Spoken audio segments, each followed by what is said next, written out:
राधे राधे मित्रों, अपनी मंद हंसी से ब्रह्मांड का निर्माण करने वाली माँ कूष्मांडा देवी माँ दुर्गा का चौथा स्वरूप है। दोस्तों, नवरात्र के चौथे दिन माँ कूष्मांडा का पूरे विधि विधान के साथ पूजन किया जाता है और माँ कूष्मांडा के विषय में ऐसी मान्यता है कि सिंह पर सवार माँ कूष्मांडा सूर्यलोक में वास करती हैं। सूर्यलोक में वास करने की क्षमता अन्य किसी भी देवी या देवता में नहीं है।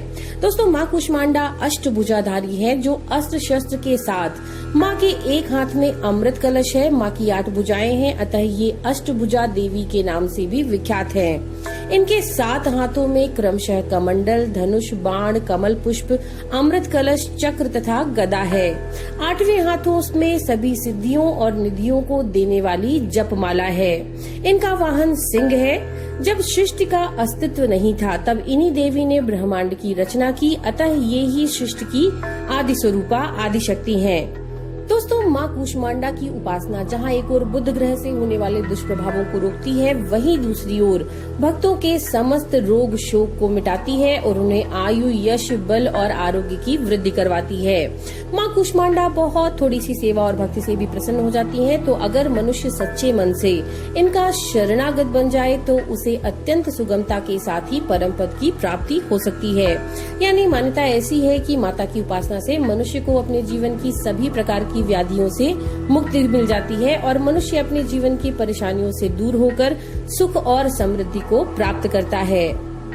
दोस्तों, माँ कूष्मांडा का पूजन हमें कैसे करना है? तो माँ कूष्मांडा का पूजन का विधि विधान भी बिल्कुल वैसा ही है जैसे नवरात्रि के अन्य दिनों में है।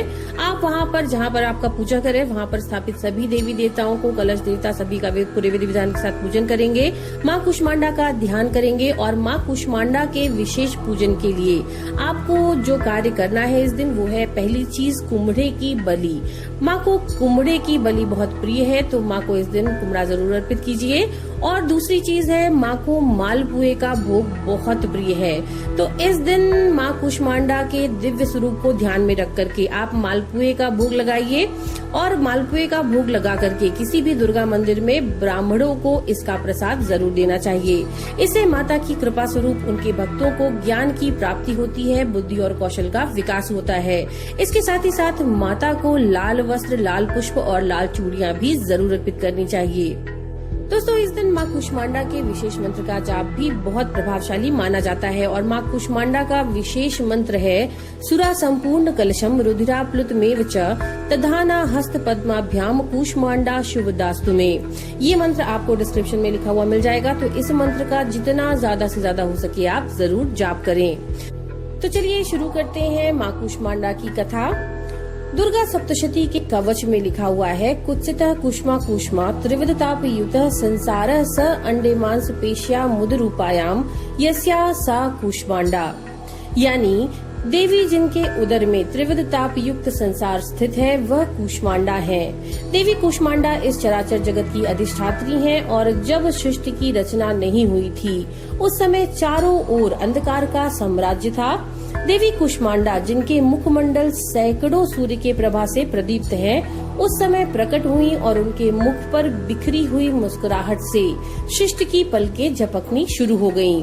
और जिस प्रकार फूल में अंड का जन्म होता है, उसी प्रकार कुसुम अर्थात फूल के समान माँ की हंसी से सृष्टि में ब्रह्मांड का जन्म हुआ। इन देवी का निवास सूर्यमंडल के मध्य में स्थित है और ये सूर्यमंडल को अपने संकेत से नियंत्रित करती हैं। देवी कूष्मांडा अष्टभुजा से युक्त है, इसीलिए इन्हें अष्टभुजा देवी के नाम से भी जाना जाता है। देवी अपने इन हाथों में क्रमशः कमंडलू, धनुष, बाण, कमल का फूल, अमृत से भरा कलश, चक्र और गदा लिए हुए हैं। देवी के 8वें हाथ में बिजरंके यानी कमल फूल के बीज की माला है। ये माला भक्तों को सभी प्रकार की रिद्धि और सिद्धि देने वाली मानी जाती है। देवी का प्रिय वाहन सिंह है और जो भक्त श्रद्धा पूर्वक माता की उपासना दुर्गा पूजा के चौथे दिन करते हैं, उनके सभी प्रकार के कष्ट, रोग, शोक का अंत होता है और आयु एवं यश की प्राप्ति होती है। तो दोस्तों, ये थी माँ कूष्मांडा की कथा। नमो नारायण।